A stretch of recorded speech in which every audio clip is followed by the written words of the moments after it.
नमस्कार दोस्तों, मैं सुनील कुमार आपका फिर से स्वागत करता हूं आपके अपने चैनल क्या ऐसा होता है में। दोस्तों, अभी तक मैं आपको 6 प्रकार के कालसर्प दोष के बारे में विस्तृत तरीके से जानकारी दे चुका हूं। वो 6 तरह के कालसर्प दोष कौन से हैं? अनंतम, कुलिक, वासुकी, शंखवाल, पद्म, महापद्म।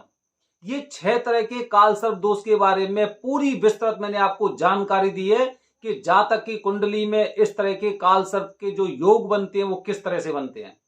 आज मैं अपनी वीडियो के माध्यम से आपके साथ शेयर कर रहा हूं तक्षक कालसर्प योग के बारे में। तक्षक सातवां मतलब 7वें तरह का ये कालसर्प का योग बनाता है आपकी कुंडली में। अब ये जो तक्षक होता है, तक्षक कालसर्प योग कुंडली में कैसे बनता है, आप इसे थोड़ा सा तरीके से समझें। हालांकि उसी तरह से जिस तरह से मैंने अभी तक के सारे जो कालसर्प के योग बताए थे उसी के अनुसार, जब आपकी कुंडली के सप्तम भाग में राहु हो, सप्तम भाव में, और जो लग्न भाव है, लग्न भाव में अगर केतु उपस्थित हो तो ये मान लो कि आपकी कुंडली में तक्षक कालसर्प योग बनता है। मतलब जैसे मैंने आपको बताया था अनंत कालसर्प योग का, अनंत में राहु पहले में होता है और केतु 7वें में होता है। अब तक्षक में क्या होगा? तक्षक में राहु 7वें में और केतु लग्न भाव में। इस तरह का योग कालसर्प योग बनाता है। मतलब ऊपर और नीचे, ऊपर और नीचे इस तरह से वो कालसर्प योग बनाएगा। अब इधर सारे ग्रह होंगे या फिर इधर सारे ग्रह होंगे और इसी के अनुसार वो कालसर्प योग बनता है, कालसर्प दोष बनता है। दोस्तों, कोई भी इंसान हो, उसकी जो कुंडली होती है, कुंडली में उसके पहला और सप्तम भाव बेहद महत्वपूर्ण होता है। तो तक्षक कालसर्प योग से पीड़ित लोग, मैं थोड़ा सा उनके बारे में एक हल्की फुल्की में आपको जानकारी दे रहा हूं, जिन चीजें उनके साथ होती हैं। जिनके ऊपर तक्षक कालसर्प योग होता है, आप उन्हें देखना, उन्हें नशे की आदत हो सकती है।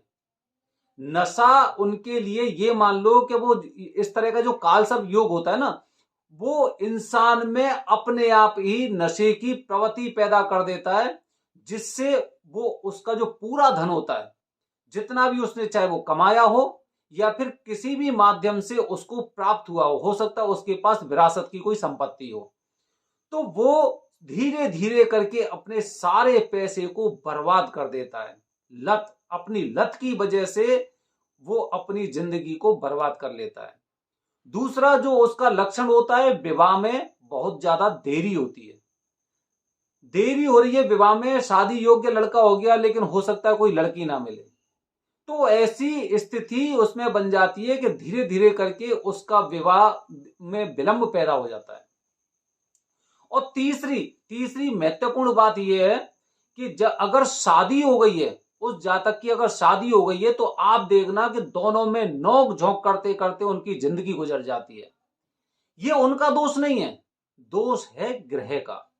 जो ग्रह होते हैं आपकी कुंडली में, जिस तरह से राहु और केतु ने जो योग बना रखा है, उसकी वजह से उस जातक को ऐसी परेशानी झेलनी पड़ती है। काल सर्प योग, अगर इसी का अगर आप उसकी पूजा कराते हैं, तो पूजा कराने के बाद वो जो दोष थे, दोष उसके खत्म होते हैं और खत्म होने के बाद वो अच्छे परिणाम देते हैं। लेकिन हम लोगों को या तो जानकारी नहीं होती है, और अगर जानकारी होती है तो हम कंजूसी कर लेते हैं, या फिर हमारे पास समय नहीं होता है। दोस्तों, हमें बहुत सारी चीजों का सामना करना पड़ता है अपनी जिंदगी में, और हमारी जो आंखें खुलती है, वो आंखें खुलती है हमारी करीब 40-45 साल के बाद, जब धीरे धीरे करके हमारा शरीर हमारा साथ देना छोड़ देता है। जिस मंजिल की हम इच्छा कर रहे थे, वो मंजिल हमसे कोसों दूर होती जा रही है दिन प्रतिदिन। हम अपने, चाहे भले ही हम सारे कार्य पूरे अपनी रणनीति के अनुसार कर रहे हैं, उसके बावजूद भी हमारी मंजिल हमसे दूर भागती जा रही है। तो दोस्तों, ये स्थिति होती है तक्षक कालसर्प योग की। अब दोस्तों, जब इस तरह का कालसर्प योग बन जाता है, तो जैसे कि मैं पहले ही आपको बता चुका हूं कि अपना उद्देश्य शांति का नहीं है, मुक्ति का है। शांति का हम अपने चैनल के माध्यम से कोई उपाय नहीं बताते हैं। हमारा उद्देश्य होता है कि उनसे मुक्ति मिली, उससे मुक्ति मिलनी चाहिए हमें। तो मुक्ति के लिए मैं आपको बता रहा हूं, आप गौर से सुनना है। जैसे कि हर काल सर्प दोष की पूजा में मैं आपको बताता हूं कि इसकी पूजा त्र्यंबकेश्वर या महाकालेश्वर उज्जैन में करानी चाहिए। सबसे ज्यादा असरदार पूजा होती है और बहुत जल्दी इसके परिणाम मिलते हैं।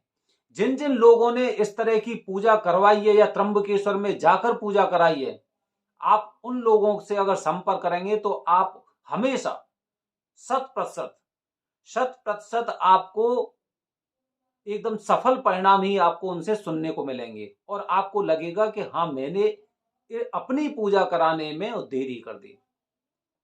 तो सबसे पहले त्र्यंबकेश्वर में आपको पूजा करानी सबसे महत्वपूर्ण है, या महाकालेश्वर में भी आप करा सकते हैं। जो हमें ज्ञान प्राप्त हुआ उसके आधार पर हम आपको बता रहे हैं कि इस तरह से आप पूजा करा सकते हैं। दूसरा, जब आप पूजा करा लेते हैं, ऐसे लोगों को प्रयास करना चाहिए कि इनको हमेशा जो पूजा होती है कालसर्प दोष की पूजा, वो सोमवार को कराएं। सोमवार को नक्षत्र के अनुसार जो भी कालसर्प दोष की पूजा की तिथियां बन रही हैं या डेट आपको बताई जा रही हैं, उसके आधार पर आपको सोमवार को पूजा करानी चाहिए। दोस्तों, अब इसके बाद जैसे मुक्ति की बात मैं कर रहा हूं, तो इसके बाद इसके साथ कुछ उपाय भी होते हैं। बहुत ज्यादा कठिन उपाय नहीं है, आप उन उपायों को बड़े आसानी से कर देते हैं। आपको सबसे पहले जब आप त्र्यंबकेश्वर में पूजा करा रहे हैं, तो त्र्यंबकेश्वर में ही आपको मंगलवार को प्रयास करना चाहिए। वैसे किसी ज्योतिष से आपको सलाह लेनी चाहिए, लेकिन ये चीजें असरदार होती हैं कि करीब 5 रत्ती का अगर आप मूंगा लेते हैं, 5 रत्ती का अगर आप मूंगा लेते हैं तिकोना, और चांदी की अंगूठी में आप उसे मध्यमा उंगली में, इस उंगली में आप उसे मंगलवार को आप धारण करें।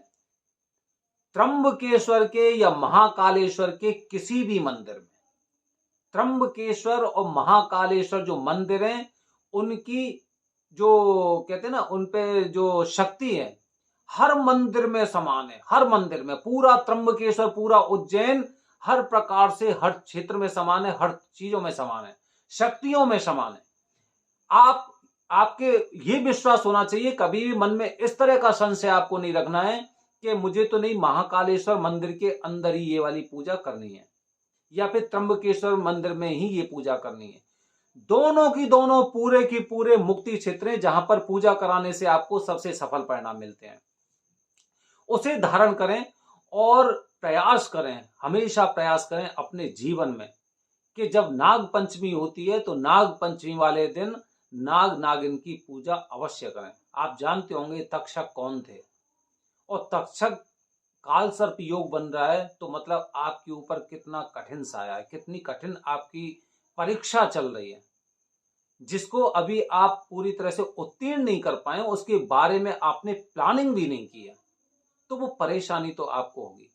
तो दोस्तों, ये है तक्षक कालसर्प योग के बारे में। जब कुंडली में आपके में राहु सप्तम भाव में और लग्न भाव में जब केतु उपस्थित होते हैं और सारे ग्रह एक तरफ होते हैं, या तो इधर या इधर, तो तक्षक कालसर्प योग बनता है। उपाय मैंने आपको बताए हैं, और अगर आपने तक्षक कालसर्प की पूजा नहीं की तो आप जिंदगी में ये बात भूल जाओ कि आपके और आपकी पत्नी के संबंध अच्छे रहेंगे। कुंडली के आधार पर मैं आपको बता रहा हूं, हमारा उद्देश्य किसी की भावना को भड़काने का या अंधविश्वास फैलाने का नहीं है। फिर भी जो चीज हमें प्राप्त हुई है, जो ज्ञान हमें प्राप्त हुआ है, उसके आधार पर मैं आपको बता रहा हूं। दो बातों से ये अपने पूरे परिवार की जिंदगी बर्बाद कर देते हैं। एक तो नशे या जुए की लत, और दूसरा पति पत्नी का विवाद। ये आपको हमेशा के लिए तंग कर सकता है। इसीलिए जैसे ही आपको पता चले, आप अपनी कुंडली ऑनलाइन देखिए, ऑनलाइन भी कुंडली निकाली जाती हैं। आप अपनी उसमें जन्म तारीख, जन्म का समय और जन्म स्थान, ये 3 चीजें डालिए और आप अपनी कुंडली को खुद ही देखिए। अगर आप खुद नहीं देख पा रहे हैं तो आप मुझे व्हाट्सएप करिए, मैं आपको आपकी कुंडली व्हाट्सएप के माध्यम से और आपके साथ बताऊंगा कि आपकी कुंडली में कौन सा कालसर्प दोष है। क्योंकि जितनी जल्दी मुक्ति कराओगे, जितनी जल्दी पूजा कराओगे, मुक्ति उतनी जल्दी मिलेगी। इसीलिए शांति के उपाय के चक्कर में आप अपनी जिंदगी को बर्बाद मत करिए। क्योंकि अगर आज आप कालसर्प दोष की पूजा नहीं कराओगे तो जब चारों तरफ से आप थक जाओगे, जब हर प्रकार से हार मान लोगे, तब आपका दिमाग कहेगा कि नहीं, अब मुझे ये पूजा करानी चाहिए। तो दोस्तों, जितनी जल्दी आप किसी समस्या का समाधान या बीमारी का इलाज कर लेते हैं, उतनी जल्दी वो बीमारी सही हो जाती है, ठीक हो जाती है। दोस्तों, मेरे आने वाले वीडियो में एक और कालसर्प योग के बारे में, 8वीं मेरी वीडियो कालसर्प योग के बारे में आपको बताऊंगा। आप बने रहिए हमारे चैनल के साथ। धन्यवाद दोस्तों। जय हिंद, जय भारत, हर हर महादेव।